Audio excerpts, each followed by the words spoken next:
Hello there and welcome to our sixth podcast.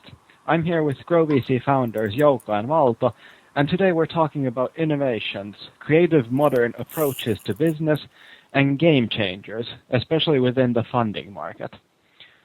Even as innovations seem to be such a topical subject with the economy in rebound, the development of modern business landscape is just incredible, and the applications out there are nothing short of fascinating. So let's start off by turning our attention to a Harvard Business School study featured in Venture Hype on the 23rd of April. It's titled Angel-Backed Companies Less Likely to Kick the Bucket. The article argues that the non-monetary support provided by angel investors may beat anything VCs and friends and family have to offer. The research points to evidence that angel-backed companies may be less likely to fail than firms that rely on other forms of initial funding.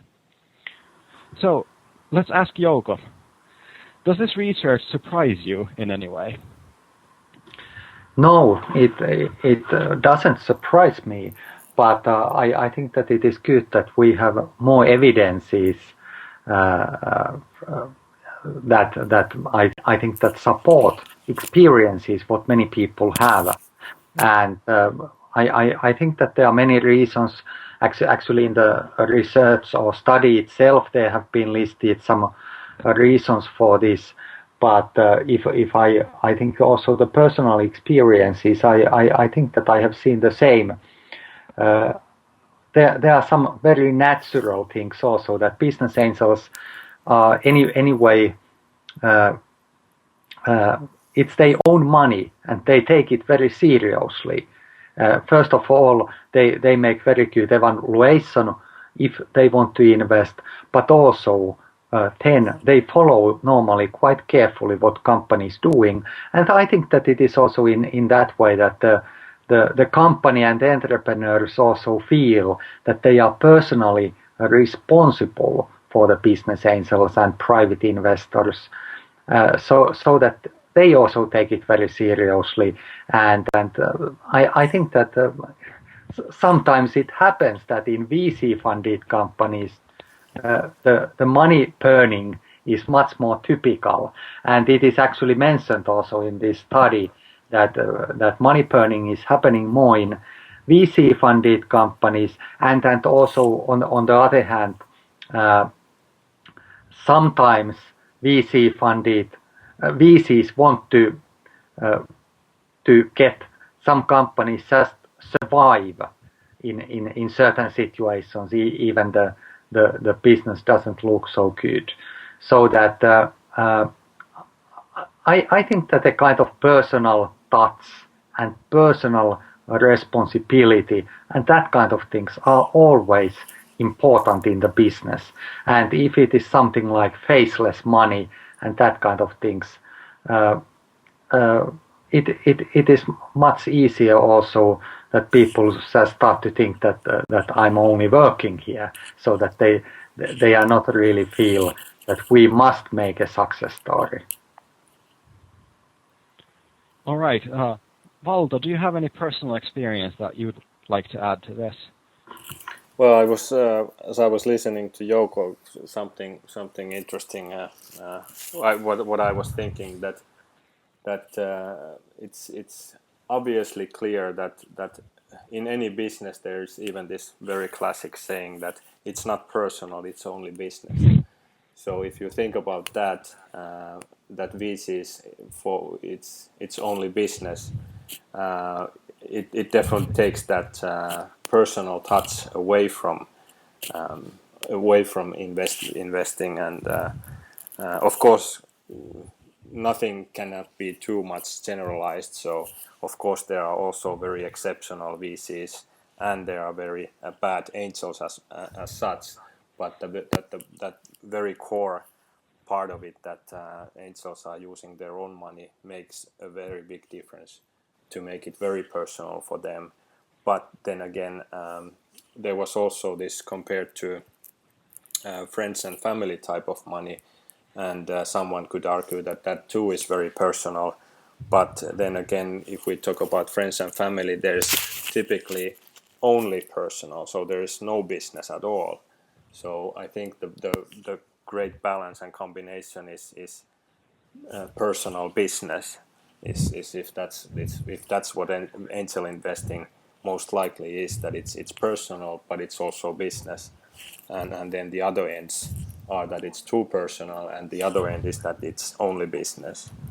So I think that kind of has a and then you were asking about kind of personal experience or such. Then I can definitely say that myself as an entrepreneur and as an advisor or being a very small investor in some companies, I think that people tend to throw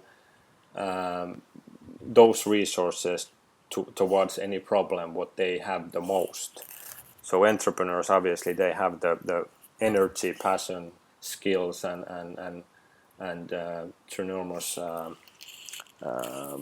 kind of emotions and power to move things forward. Angels have kind of both. They have skills and they have some money, and of course there's different type of angels as well. But VCs, they have easiest access for them usually is money. So whenever they get busy or whenever there is too much problems, the easiest thing seem to be that let's try to fix it with money. So I think it's only natural that people, regardless of who they are, they try to use the resources that they have the most.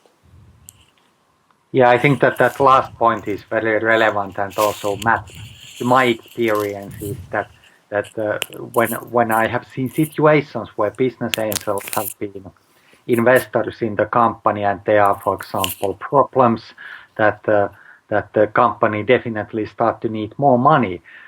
In quite often in situations where there have been business angels, the solution is that let's modify the business or let's take opportunities where we see the opportunities because we must make this money. So that let's find out something to sell because we must get some revenue, otherwise we cannot survive.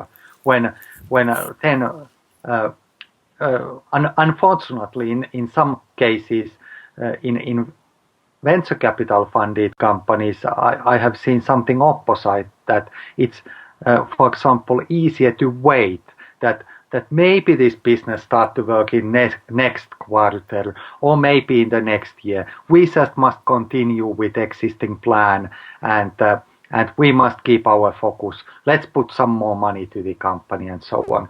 And sometimes, of course, it makes sense that sometimes you must wait before something starts to work. But on the other hand, at least I have come to conclusion in the business that quite often it makes sense to be very practical. That if you see that you have a product and it's really hard to see that anyone is ready to buy it, it is probably worthwhile if somebody asks to buy something else to sell it and see that if that is actually better idea to do in the future. And as many studies also demonstrate, many successful companies have changed actually their plans and business many times before they make a big success. Yeah, and actually the couple of points to that is first off, the reason the venture capital is also kind of moving on the later stages is kind of partly tied to this, and also for entrepreneurs looking for funding, when there's a lot of tight corners ahead that you have to be able to maneuver and change your business model, then you shouldn't really go even try to VC. And VCs don't really like to have a company in their portfolio that constantly is changing direction, at least kind of the majority of the VCs. And that's kind of one of the reasons they are moving on the later stage is that when they put money in, they just want to see